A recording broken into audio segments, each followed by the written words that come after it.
Good morning, everybody. It's Monday, the 28th of April, 2014. The dog with you. It's Weber this week.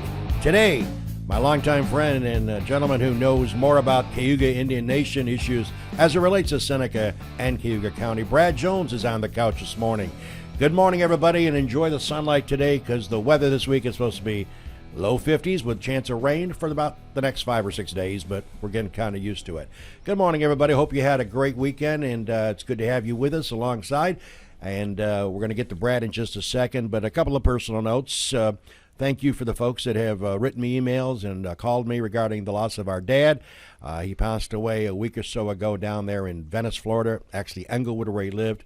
His burial was in Venice. Myself and my brothers, of course, with our wives, were there a few days ago. We buried Dad on Friday down there in Venice, and I want to say thank you. Dad lived a tough life. He would have been 94 June 30th, but as many of you folks who check me out weekly, and certainly Brad can relate to this as well, Dad and Mom basically were divorced for 65 years, and they both got that stupid dementia/Alzheimer's some 8 years ago. We lost Mom in September, and we lose Dad on April 21st. So thank you for the kind words, and believe me, I hate to use this term, but Dad, my dad, and our dad is certainly in a better place. So thank you for those nice warm wishes and condolences. Well, we turn our attention to a longtime friend, Brad. Brad Jones, welcome back to the show. It's good to always have you in. Well, good morning, Harold, and good morning, Jim. Good morning. Listen, there are a lot of Cayuga Indian Nation issues going on. You have been at the forefront. Speaking on behalf of the Seneca County Board of Supervisors, many of your statements have been spot on. Give us an opening statement of what you would like to talk about this morning, then we'll get to some more direct questions. Well, one opening statement is my wife, Debbie, and I would like to extend our condolences on your dad's passing. Thank you. But there is some news to share this morning with the listeners. I was earlier this morning that Clint Halftown has been relieved of his duties as president and CEO of Lakeside Enterprises. I believe much is unfolding today, but rather than speculate, I think we should just, you ask some questions, I'll try to answer them the best I can, but yes, he's been relieved of his duties earlier this morning. Wow, interesting news, and I'm certainly will unfold as hours go by, and I'm certainly David Shaw, the fine reporter for the Finger Lakes Times, will be on top of it as well, I'm sure. Well, listen, Brad, there's a lot to talk about involving, as we all know, it's been an ongoing several-year battle with the Cayuga Nation regarding tax collection and foreclosures, all these issues. Talk a little bit about the development regarding Mr. Nizzolio, state senator, who's a friend of ours, of course. Mike Nizzolio and a few of his colleagues were able to get $1.8 million to come back to the counties regarding the non-payment of taxes. Brad, talk a little bit about that. What's the effect, and what did you think of that move regarding Nizzolio and company getting that money back to us? Well, Mike and I had the opportunity to speak about this issue, possibly a payment from the state, because I think the listeners are aware that Oneida County, Madison County residents have received this credit from New York State. So my hat is off to Senator Nizzolio for doing the right thing. My only concern is I believe there's some bad news to go along with the good news. The good news is you never say no to money coming out of Albany. Sure. And that $1.8 million is going to be shared not only here in Seneca County, but also our neighbors in Cayuga County. That's the good news. The bad news, and it's simple, Mike and I have talked about it at length, it's nothing more than double taxation. Yeah. And let me explain what I mean by double taxation. For an example, my wife Debbie and I, we pay our taxes on an annual basis to cover our school, town, county taxes. And now I've been asked to do it again. Now it's with a larger pool. It would be with my family, your family, Jim's family, everybody within Seneca and Cayuga County, and then everybody within New York State. So it's a larger pool to pay the taxes of the Cayuga Nation.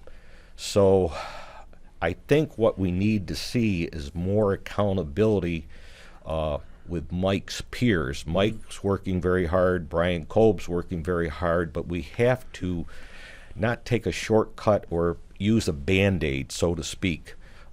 double taxation, I mean, your listeners, our listeners are not naive. They're not.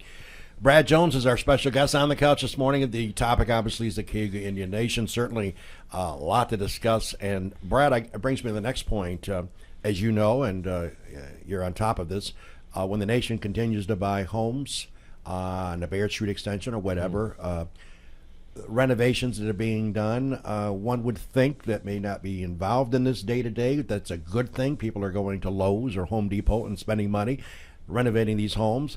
What's your thought on that? The argument that it's a good thing for the economy. Well, you may think it's a good thing for the economy, but I'd like to differ. Okay. Yes. I think one of the Cayuga Nation's, I guess, strategies is to buy homes, renovate them.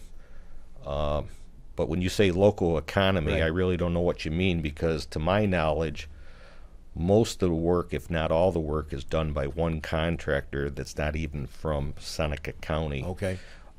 Let's take that a step further. The purchases to date, I think there's probably between 55 and 60 homes.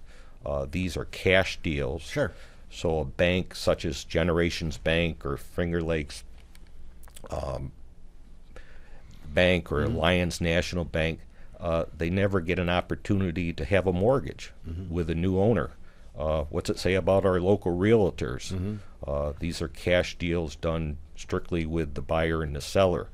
So the ripple effect that we would see on other buy-sell transactions is not happening in this case.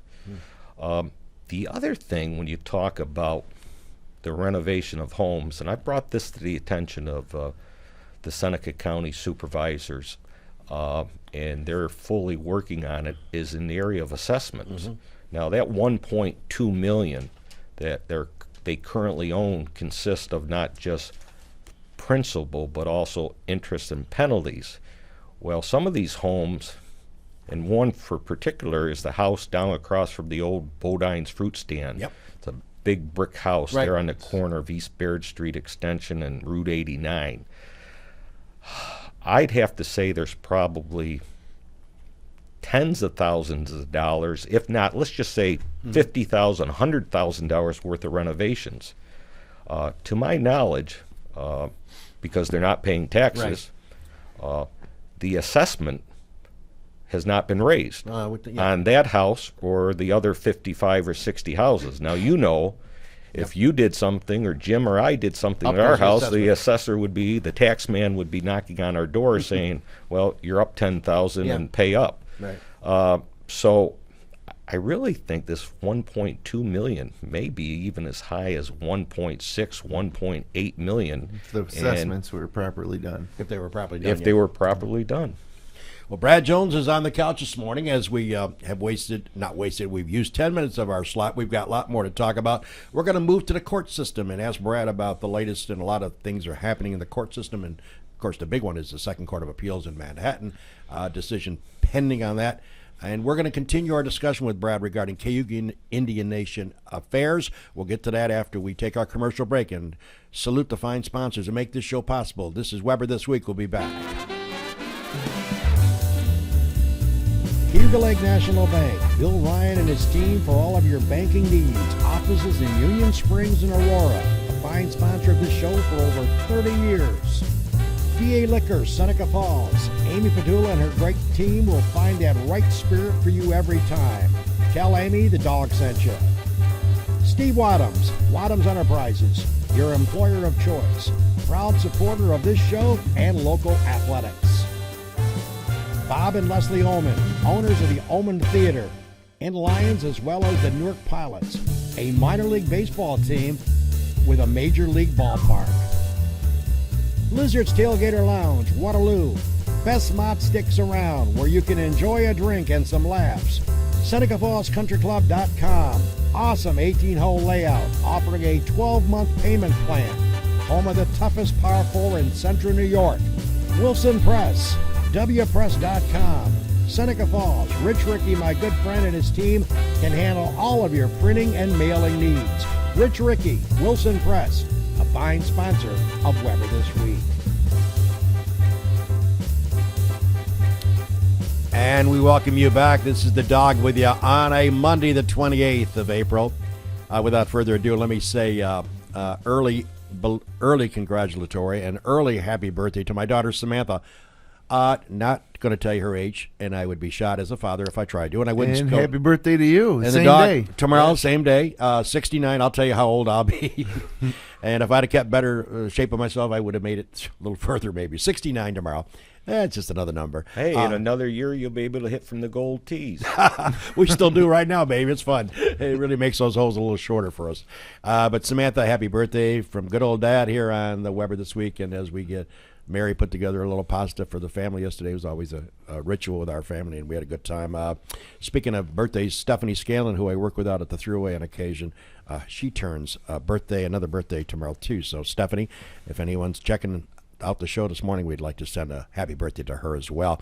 Speaking of our sponsors, with Jimmy here, and before we get right back to Brad, since all three of us sitting here are members of the club, and Jimmy, of course, the president of the club, Seneca Falls Country Club, I've talked to people till the cows come home. If you're looking to play some golf and you want to join a club, I know there's a lot of clubs looking for you to join, Wayne Hills, Geneva, all these other courses, but think about Seneca Falls.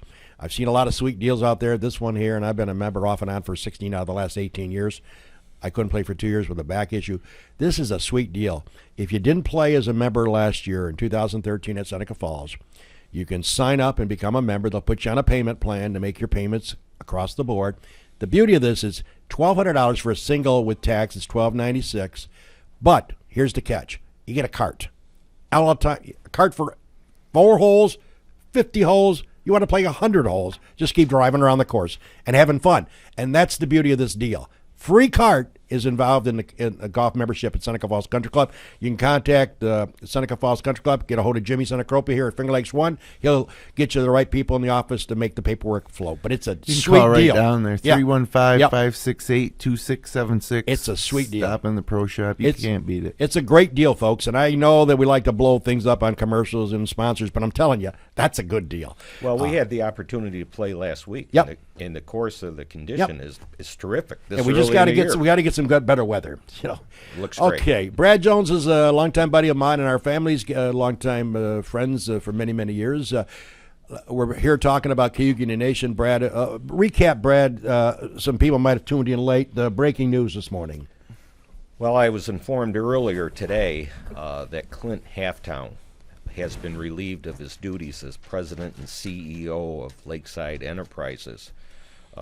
Yes, it is breaking news, but that's good in our estimation. For the citizens, we consider that a good thing. Personally, I think it's a great thing. For the past decade, there's been no communication between the two sides. Right. I can only hope that whoever the new leaders are, we'll sit down, we'll work on mutual items. But rather than speculate, let's see what happens today. Exactly. Maybe I can come back and we can talk further. Maybe we can even have the new leaders on your show. No, that would be great. That would be great. All right, let's go to the courtroom. And certainly the courtroom has been a main fixture of these discussions, litigation. They have a bunch of attorneys, and we have spent $1 zillion, literally, just making fun of the number, but it's a lot of money, and I'm sure Brad probably knows it. The Seneca and Cayuga Counties have had teams of lawyers that we've been paying lawyers for year after year after year to support our cause, to fight the issues. They have a ton of lawyers at their expense that they're paying, and I'm talking Washington lawyers. Let's get to the point, though. You were in New York City a while back, Brad. The big decision going to be coming, I guess, in the next, few months or so. Second Court of Appeals, the second highest court in the land. The discussion, foreclosure, you own property, you own a home, you don't pay tax for 3 years, you get a notice your house is going to be foreclosed without payment of taxes. The nation has failed to hold up their end of it, not paid taxes on property they purchased. They say they don't have to. We say they do. The interpretation of the law. Tell us a little bit about that court argument, and what do you? I know you've got your fingers crossed they rule in our favor, but what do you think of the court oral arguments? Yeah, I don't really have my fingers crossed, but I am highly optimistic. I had the opportunity to travel to New York City right after the first of the year with some of our county officials. and had the chance to sit in. And you're right, it's the second highest court. It's actually a federal court. Right. It's the U.S. Second Circuit Court of Appeals. There's a panel of 3 federal judges, and to your point, the Cayugas had a Washington D.C. based attorney. But my hat is off to Phil Spillane of Harris Beach, who is the representative counsel for our county. The reason I say I'm optimistic is 2 of the 3 judges asked the question more than once of, do the Cayugas receive services from the municipalities? Check yes. Check yes. And yes, a decision will be rendered, hopefully sooner than later. But I remain very, very optimistic. I was glad I could attend the trip and see judicial work in the open. By the way, folks, for you folks that don't follow court procedures and how the court system works, next stop from where Brad is talking, Supreme Court. That's how high they are in the mixture. So whatever they come up with, that's going to be a tough one to overcome. Obviously, they can appeal to the Supreme Court, and the Supreme Court would decide, if we were to win it, they would have to decide whether they take the case or not, because the Supreme Court is not bound to take any case. Can I ask a question about that, though? Yes. Sure.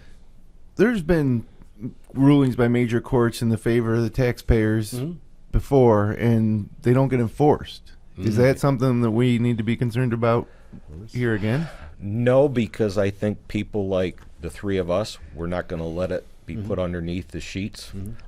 We're going to keep it out in the open. I can't say enough about the 14 county board of supervisors. They've been united behind UCE, the Citizens Advisory Committee. Be glad we have the board under the leadership of Bob Heisen, Bob Shipley with the Indian Affairs. That question has come up many times, Jim, but no. Once that ruling is made in our favor, you better pay your taxes or your homes are going to be for sale at the courthouse steps. Because the pecking order is that court, then the Supreme Court. So there's really nothing to do except appeal to the. They have a right to appeal if they lose to the Supreme Court. Then the Supreme Court would have to decide whether to hear the case or not. But that's the only option they would have in my mind, and I like to follow legal. We just need practices. The backing of our state government to enforce these things. Well, listen, we're running out of time. There's only 9 minutes to go in the show. I want to get Brad's comment regarding land in trust. That's a term we've heard for years here. There was discussion that they had filed paperwork. A few months later, there was discussion they were told to amend that paperwork. Brad, any updates on the land in trust? I understand that decision could come any time, or maybe it isn't. I don't know what the story is with anymore. Well, as optimistic as I am with the federal court on the foreclosure ruling, I'm highly optimistic that the land in the trust application that's currently before the Bureau of Indian Affairs. It's been there a while. Will be null and void. The reason I say this, and once again the thanks goes out to the Seneca County Board of Supervisors, Don Earl, Bob Shipley, Bob Heisen made a trip to Washington, D.C. about a month ago with the help of Senator Schumer's office, meeting with the BIA to basically say the application that's in front of the BIA and the Department of Interior is fraudulent. It's been falsified. The Unity Council did not bless it.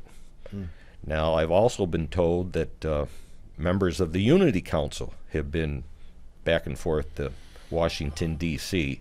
So that's the reason I'm optimistic that it's going to become null and void.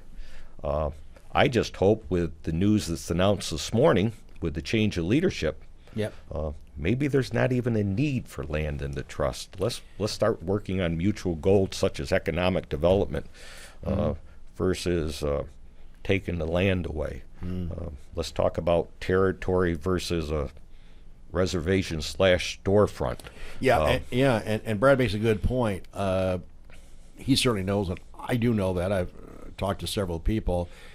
For folks that don't know what land and trust is all about, if they were to grant it, as Brad knows, the whole world would be upside down in this county and Cayuga County, because what that means, folks, is they can do anything they want to do. They could open up a Las Vegas-style casino in 3 months down there, and there's not a thing that the local authorities could do about it. The state couldn't do anything about it. The only thing they answer to would be the Bureau of Indian Affairs. So, again, you're not rooting for that. None of us are. They are, but we're not. If they were to come down and you get a big headline this thick, high at the Finger Lakes Times says land and trust granted, close the doors, baby, because there's a new ball game in town. So that would be really, that would be treacherous for the. To your point, close the doors. That would be horrible. Roll up the sidewalks. And the reason being is all this land would be off the tax base forever and forever. And the situation we have here, not just in the town of Seneca Falls, but Seneca County, is we've got to grow our tax base. Exactly. We can't watch it dwindle. What about the casino, the proposed casino in Tyre? What are the implications of that in terms of the Cayuga Indians? This will be a public casino by the Wilmerite family in Rochester. Yep. Well, it'll be interesting. Once again, I don't want to speculate about the new team coming on board, but I've been told that there's really no interest with a casino. Now, that may be just hearsay, but I think the way things are progressing here, I know there's a lot of dialogue, pro and con. Oh, yeah, a lot of it. Here in Tyre, but no, I think, once again, if we can work on other economic development projects, maybe the casino won't be on their strategic business plan, so to speak. Well, the Wilmerite family is pretty serious, Jim. They sent a check for $1 million out the other day. Non-refundable, Non-refundable. It's not like sending $12 to Kitty Drugs. No. I guess, it's all relative. Hey, before we get back to Brad to wrap up the show, a couple of comments regarding sports. This is a sports show in a way. We always have guests here, but it's just a couple of things that Jimmy may want to chime in along with Brad. Breaking news this morning, the owner of the LA Clippers in the NBA, you talk about being in the hot seat. Oh, my Lord. Donald Sterling, the owner of the Clippers, made some unbelievable remarks. You got to flat out say they were racist remarks. And as you all know, African Americans make up, 75% of the NBA, and they're the ones that bring wins to their team a lot. The comments were just out of this world. Jim, did you get a chance to hear the tape this morning? Yeah, it was amazing. Clearly, it was just amazing. The owner, clearly the guy's racist. But very much so. Very much. This so. might not be the politically correct thing to say, but he was having a private conversation there. Yep. So I don't want to say I feel bad for the guy, but I mean, that's a private conversation that all of a sudden now is public. Oh, my God. And now he can't continue to own that team. Now the question is, you can't legally, according to the illegal experts this morning before I came into the show, legally you cannot force him to sell it, but you can suspend him indefinitely and take him out of the game. But in the NBA, when you're talking about drafting rights of a player, you're forced to play for a certain team. Yep. You can't force an African-American player or any player of any race to play for that amazing guy. Talk about putting your good old shoe in your mouth. Baby, that was amazing this morning. I was listening to those tapes before I came over to the show, and I said, wow. And Jim's right. He didn't obviously know he was being taped, but interesting news. So we thought we'd touch on that subject just for a second. By the way, upcoming shows. Next week, I won't be here. Jimmy will come up with a guest for next Monday's show. The 12th of May, and we're going to have kind of a unique show. They were talking about disc golf up at Seneca Lake State Park. They started this new fandangle recreation called disc golf. They're going to try to expand it to 18 holes. And they got a layout effect. Wes Greco up in Geneva, talked to him. He wants to come on, and I've asked him to come on and talk about the sport. Send us some pictures so we can show it to you while we're talking to Wes. I played disc golf before. Did you? Pretty neat? Yeah, I played in Auburn. Did you like it? It's fun. It's a nice walk through a forested park area. Nice. The game itself. Yep. They call it golf. Yep. It's not golf. It's I kind of wish it had a different name. Okay. But it's it's a good it's low cost. Okay. Especially since a lot of the courses are on public lands. Exactly. So you just show up with they have special frisbees. They aren't frisbees. They have special disc golfs. Nice. Different sizes. Like in golf, you have different clubs. Right. They have different sizes. Okay. So for a short putt, short putt, you would take a smaller disc and you throw it into a chain. Gotcha. Like a chain bucket, and that's how the hole. Nice change of pace, I think. I'll keep regular golf, though, as my primary pastime. Well, Wes Greco will be here on the 12th. He has confirmed that he's coming down to talk about the sport that he's involved in putting together, and other people. He'll give credit to those folks as well. That'll be on the 12th. Well, you know, Doug, Yep. Speaking about that, you may want to look into it because I've watched your game for years, and all this time I'm thinking maybe you ought to go badminton, but maybe this is a different avenue. You're just jealous of that loose grip. Okay, Brad Jones is on the couch. We got a couple minutes to go. And Brad, to wrap up our discussion, since the show's only got 2 minutes left, regarding the Cayuga Indian Nation, if you had 3 wishes to wrap up our show this morning, what would those wishes be? I don't know where you come up with these questions. I don't know either, but go 3 ahead. wishes, okay. Yep. Well, something I would like to see, and I think I speak for all the taxpayers here in Seneca County, and I've asked this numerous times from our elected officials, is for an FBI investigation on the current leadership, the current situation on money laundering. I just think when there's money involved, bad things happen. So I'll leave it at that. But I guess there's no government oversight of those funds because they're not paying the taxes. And I can remember some rumors about potentially some of that money going to terrorist organizations. I mean, that's pure speculation. Yeah. Right. I heard that, but I think my concern is, and maybe this is why lawyers and politicians and developers are all tied into this, because money smells. But so I guess to answer your question, my first wish, an FBI investigation. My second wish, and this goes to my good friend Mike Nozzolio, Senator Nozzolio, is to convince his peers in Albany to get that bill out of committee to change the definition of a qualified reservation. Yep. Mike's been pushing hard, Brian's been pushing hard, but if we could get the definition of a qualified reservation in place within New York State, everything we're talking about this morning goes away. So I guess that would be my second wish. And a final wish, I guess, kind of ties into the statement I made earlier. If this change is actually happening today, I look forward, and I know I speak for many people at the town and county levels, to let's sit down and talk about mutual efforts going forward, rather than the issues that's been in front of both sides for the last 2 or 3 decades. So seem to go on forever. yeah, let's just say today may be the crossroads. So I'll leave it with that, with my 3 wishes. Thank you. Okay, Brad, thanks for joining us, and thanks for being a member on the couch, as we like to say to our guests. They're on the couch. And Brad Jones, of course, nobody has followed this situation. We've been friends a long time. But to his credit, nobody follows it more closely and dots the I's and crosses the T's than Brad does. So he's on top of these And issues. we got to thank Brad Yep. as well. That's right. I'm guilty. I think a lot of citizens are guilty of fatigue. It's gone on so long that we but he start stays to on it. not care. Exactly. Or just not pay as close attention because you feel helpless. Yeah, We haven't even really touched about the contiguous buys know. and checkerboarding, Yeah, I know. everything that's going on. Maybe that's for We'll the get you back. video, Future Brad, that we conversation. produced 2 years ago now, I think it's been, Yes. is Yep. still available on YouTube. Yep. If you search for, what would you search for? Brad Jones, Yep. Cayuga Indians. Yep. It will probably come up, and it's And I know it's on Senator Nozzolio's website as a thank you to him, too. Yep. It's, but there's more homes on it from when we took that tour, that virtual tour. That's right. Yeah. 2 years ago. All right, folks, by the way, again, I won't be here next week. The 12th, we'll have Wes Greco in talking about disc golf. We're expecting the Ullmans, Bob and Leslie Ullman, along with the general manager, to come in as guests, too, later in the month of May.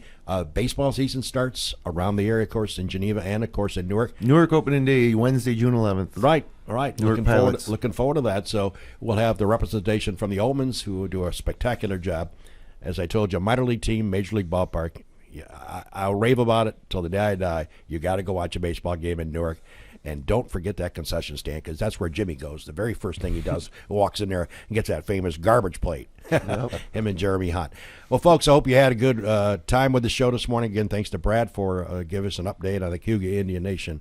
issues. And we'll catch you. I'll be back in a couple of weeks. Jim will have a surprise for you next week. Until, enjoy the week, folks. Mid-50s, a little rain every day. Hey, Mama, no one ever's promised you a rose garden. Take care, everybody. This is a dog with you with another edition of Weber This Week. Thanks for joining me.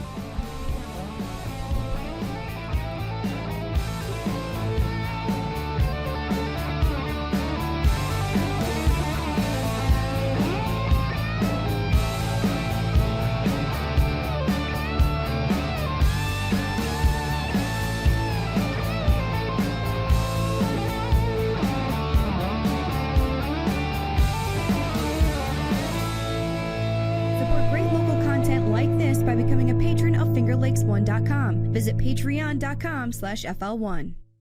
FingerLakes1.com. Come on and join